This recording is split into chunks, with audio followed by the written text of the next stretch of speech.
Hey guys, Travis Gillespie here. Today we're looking at tables and functions. So let's go ahead and highlight this word functions. And I want to get a good definition of this word on the screen. So a function, it's a rule that relates two quantities so that each input value has exactly one output value. And that's basically a function in its simplest terms. But I'm actually going to break it down into a Mr. G definition. So if you want a better definition, you know to go to the math dictionary. But I'm going to say a function connects.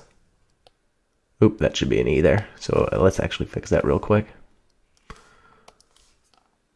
Connects each input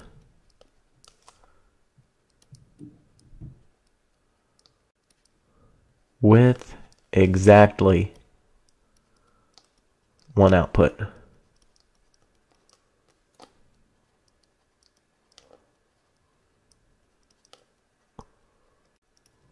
So again, this is the most basic or simplest definition you can get for a function. And just an additional note, functions, they apply to the real world all the time. What we're really saying here with this definition is, for each cause, there's an effect.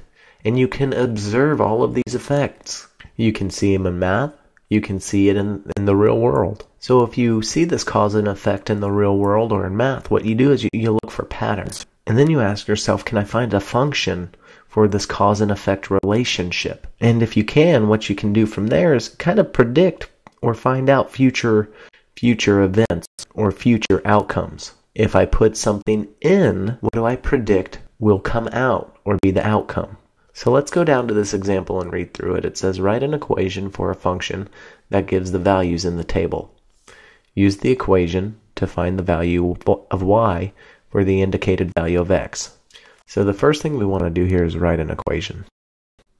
And then we want to use that equation to find the value of y for the indicated value of x. So it looks like we're trying to find this last value here. And we're calling this last value a y value. And we've been given an indicated x value above. Now these two variables are important to functions. Now our x values, they're known as our inputs. These are the values that we're putting in to the table. So let's go ahead and make that note. The x values are the inputs, which means the y values have to be the outputs.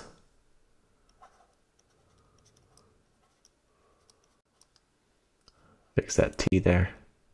And again, this is a cause and effect relationship.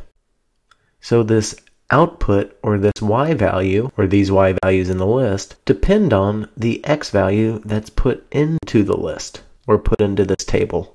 That means this y value or the output, it's dependent on the x value or the input. Let's go ahead and write that down. So we have our dependent variable here.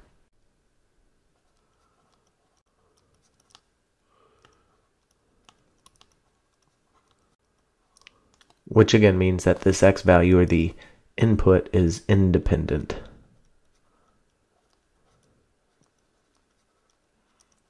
It's the independent variable. So again, whatever y value or output you have in this table depends on the x value or the input that's put in. And we can see that each x value has exactly one y value. And since we're always looking for patterns, let's see if we can find a pattern within this table. So I'm going to grab a new pen, and I'm already starting to see one in this bottom row. To get from 13 to 16, all I have to do is add 3. To get from 16 to 19, I'm going to add 3.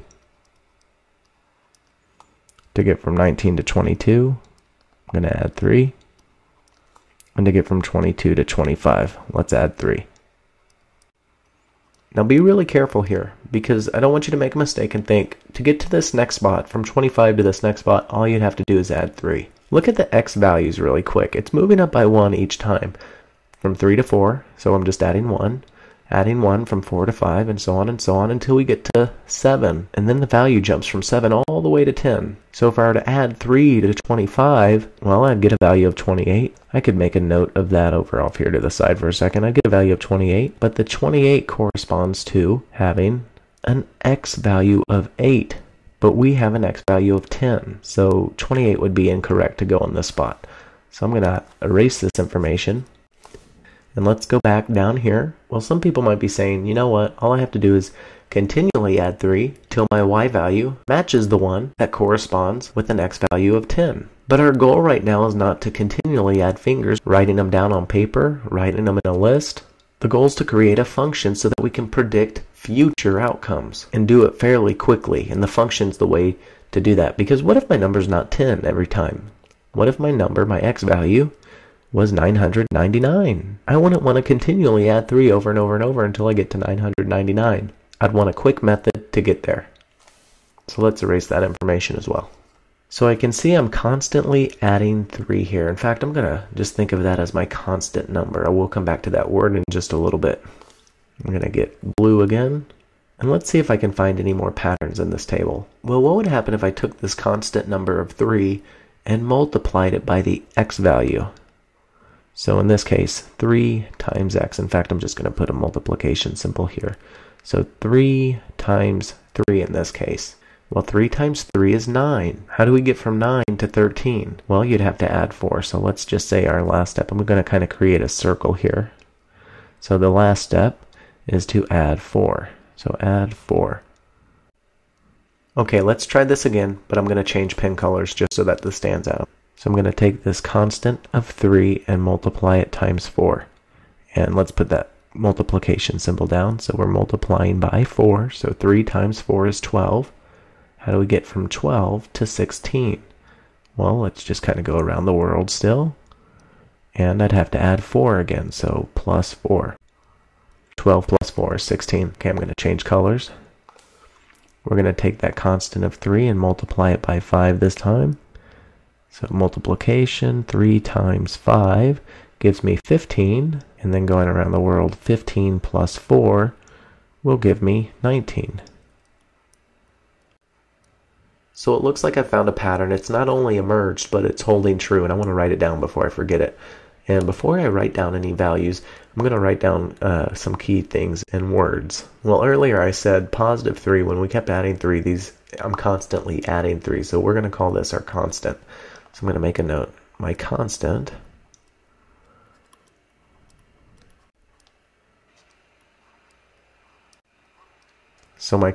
times that x variable. So let's just write that word variable real quick. And then after multiplying by the x variable, I added 4. So we're going to add, and it looks like I'm constantly adding 4.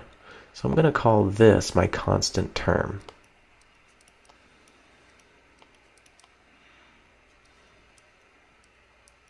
So my constant term of 4, positive 4.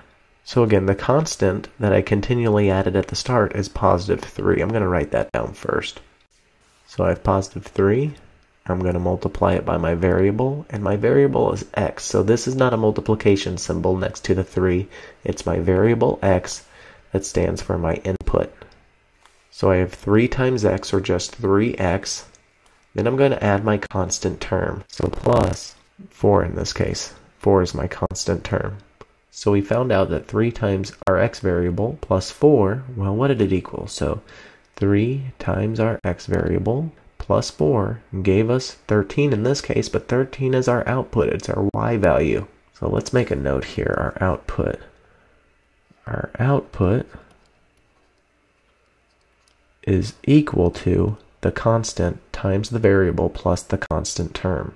Or I'm going to change pens. My output is y. So y is equivalent to 3x, or 3 times x plus 4. So this is our function. So we've written an equation for our function. The next thing we have to do is find this final y value, this one that's unknown here. So I'm going to change pen colors. And I can see that y is equal to 3 times x. So I'm going to put parentheses around the 3. But what's my x value? My x value, well, it's 10 in this case, so let's substitute 10 in for x. So 3 times 10 plus 4. I'm going to scroll up just a bit. And now it's just a matter of following PEMDAS. 3 times 10 gives me a value of 30. Then I'll add 4 after that. 30 plus 4 is 34. So y is equal to 34. Now before I box this up, I want to check my work.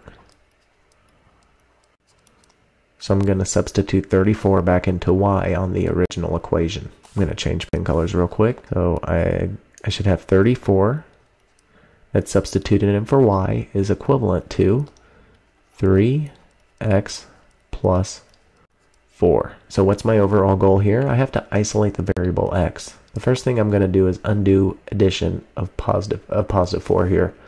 So let's go ahead and subtract 4 on both sides of the equation. Well, addition of 4 and subtraction of 4 will cancel out. 34 minus 4 is equal to 30. I'm going to change pen colors. So 30 is equal to 3x. How do I undo multiplication of 3? I have to divide by 3, and if I do it to this side, I'll do it to the other side. Well, multiplication of 3, division of 3 will cancel out. I'm left with x on this side. 30 divided by 3 is 10. So 10 is equal to x, or I could rewrite this as x is equal to 10. So is our information holding true? When y equals 34, is our x value equal to 10? And we can see from our table, yes, that's true. Our x value is 10 in this case, which means our y value has to be 34. So a couple things we could do here. I can box this information up. I could box this information up. Here's our function. And I could even write 34 in the table if I wanted to. And erase the highlighted information. Cool stuff. I'll see you in another video.